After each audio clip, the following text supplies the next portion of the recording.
पूर्व शिक्षा मंत्री रामविलास शर्मा की भविष्यवाणी एक बार फिर सच साबित हुई। वो पहले भी कई बार भविष्यवाणी कर चुके हैं, उनकी अधिकतम भविष्यवाणी स्टिक होती है। वहीं भाजपा कार्यकर्ताओं ने पार्टी की जीत का जश्न मनाकर, पटाखे चलाकर व लड्डू बांटकर खुशी का इजहार किया। बता दें कि दिल्ली चुनाव की प्रक्रिया शुरू होने के बाद प्रोफेसर रामविलास शर्मा ने दिल्ली में भाजपा के 47 सीटों के जीतने की भविष्यवाणी की थी। आज दिल्ली चुनाव का परिणाम आ चुका है और परिणाम के अनुसार भाजपा लगभग 48 सीटों पर जीत दर्ज की है। इन आंकड़ों से पूर्व शिक्षा मंत्री रामविलास शर्मा की भविष्यवाणी सच साबित होती दिखाई दे रही है। रामविलास शर्मा हरियाणा भाजपा के वरिष्ठ नेता है।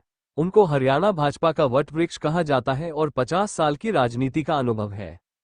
इससे पहले वो कई बार भविष्यवाणी कर चुके हैं। हरियाणा में विधानसभा चुनाव में भी उन्होंने भाजपा की पूर्ण बहुमत सरकार बनने की भविष्यवाणी की थी। इसके अलावा लोकसभा में भी उन्होंने मोदी की तीसरी बार सरकार बनने की घोषणा की थी। इससे पूर्व हरियाणा में 2019 में जींद उपचुनाव के दौरान पूर्व मुख्यमंत्री भूपेंद्र सिंह हुड्डा को एक मजाकिया लहजे में उनका कांदा निकाल देने की बात कही थी। उस चुनाव में भाजपा उम्मीदवार कृष्ण मिड्डा ने रणदीप सिंह सुरजेवाला को हराया था। उनकी यह पोस्ट बाद में काफी वायरल भी हुई थी। प्रोफेसर रामविलास शर्मा कहते हैं कि उनको भगवान शंकर का आशीर्वाद है। वो जब भविष्यवाणी करते हैं तो भगवान शंकर के आशीर्वाद से करते हैं।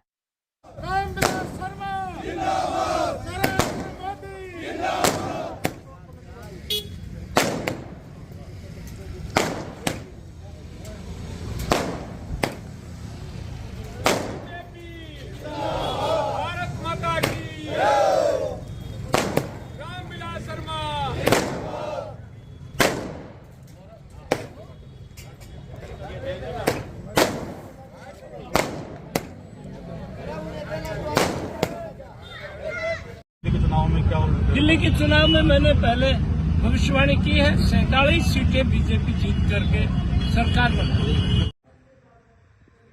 सभी भाई बहनों को, हरियाणा की जनता जनार्दन को और दिल्ली में रहने वाले सभी बहन भाइयों को मैं प्रणाम करता हूं। दिल्ली की महान जनता ने और नरेंद्र भाई मोदी के नेतृत्व को स्वीकार किया।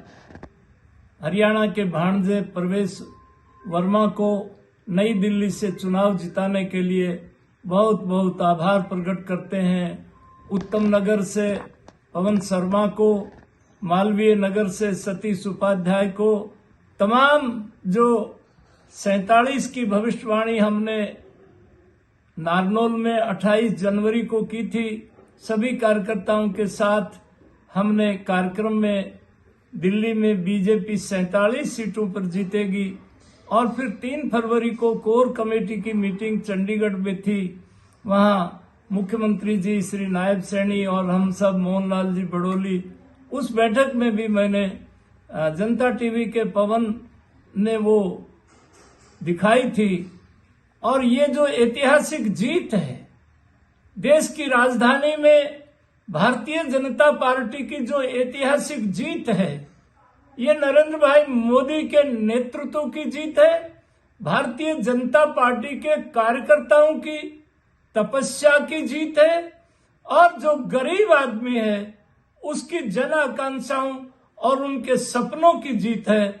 और ये डबल इंजन की सरकार अब दिल्ली में हमारी विकास की रफ्तार देखना, हमारा किरदार देखना, इन्हीं शब्दों के साथ मैं तमाम भाई और बहनों को, बुजुर्गों को, नौजवानों को इस जीत के लिए बधाई देता हूं। ये जीत आम आदमी की जीत है, ये नरेंद्र भाई मोदी के नेतृत्व की जीत है, ये भाजपा के कार्यकर्ता की तपस्या की जीत है और ये देश की जनता की जीत है। आप सबको इस जीत के लिए बहुत बहुत बधाई देता हूँ। जी देवेंद्र जी, आज जिस प्रकार से दिल्ली के अंदर जीत हुई है उस पर क्या?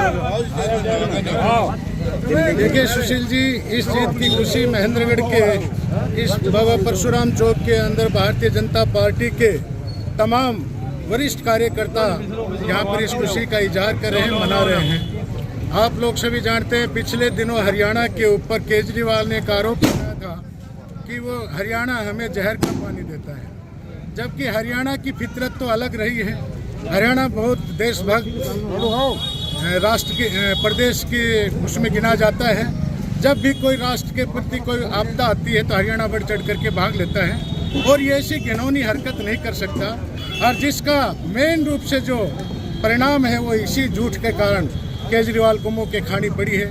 इसके अलावा अनेकों कारण केजरीवाल के हार के रहे हैं। जैसे यमुना को साफ करने की बात उन्होंने कही थी, लोगों को साफ पानी देने की बात कही थी, सीवरेज व्यवस्था ठीक करने की बात कही थी। गंदी सीवरेज व्यवस्था के कारण गंदा पानी पिलाने के लिए और दिल्ली के मोहल्ले मोहल्ले में शराब का ठेका खुलाने के कारण इसकी हार का कारण रहा है। महिलाओं का अपमान किया है। उन्हीं की पार्टी की सांसद जब उनके घर गई तो उनके घर में पिटाई हुई और सरकार के अनेकों उच्च अधिकारियों को घर बुला करके वो पीटते थे। एक अहंकार की भी केजरीवाल की हार हुई है। भारतीय जनता पार्टी की जीत हुई है। नरेंद्र मोदी के नेतृत्व में ये बड़ी जीत हुई है। नरेंद्र मोदी का नेतृत्व पूरा देश स्वीकार करता है। अंतर्राष्ट्रीय ख्याति के नेता हैं और सभी महेंद्रगढ़ के चौक के ऊपर आज तमाम कार्यकर्ता यहाँ पर आदरणीय प्रोफेसर रामविलास शर्मा जी के छोटे भाई यहाँ पर हैं, उपस्थित हैं। हमारे पंचायत समिति के चेयरमैन यहाँ पर उपस्थित हैं। इस मंडल के अध्यक्ष कुलदीप शर्मा यहाँ पर हैं। नांगल सिरोही मंडल के अध्यक्ष दिनेश यादव जी हैं। महामंत्री नीरज खेड़की यहाँ पर है। ग्रामीण मंडल महेंद्रगढ़ मंडल के अध्यक्ष विवेक खैरवाल यहाँ पर उपस्थित हैं। मोहित और अमित मैनेजर साहब यहाँ पर उपस्थित हैं। हमारी पार्टी के तमाम नगर के पूरा जो चेयरमैन भाई रमेश यहाँ पर है। हमारे कॉलेज के सहपाठी भी रहे हैं और भारतीय जनता पार्टी के तमाम यहाँ पर कार्यकर्ता हैं। और रामविलास शर्मा जी का तो क्या बताऊं कि वो कहाँ से भविष्यवाणी करते हैं। हर चुनाव में भविष्यवाणी करते हैं और चैलेंज कर करके बोलते हैं, खोल करके बोलते हैं और वो बात भविष्यवाणी उनकी पूरी होती है। ये सी उनकी सरस्वती पुत्र को भी हम याद कर रहे हैं। उनका मैसेज आया था कि मैं आ रहा हूँ, आप आज़ाद चौक पर चलो। ये हमारी भारतीय जनता पार्टी की परंपरा रही है।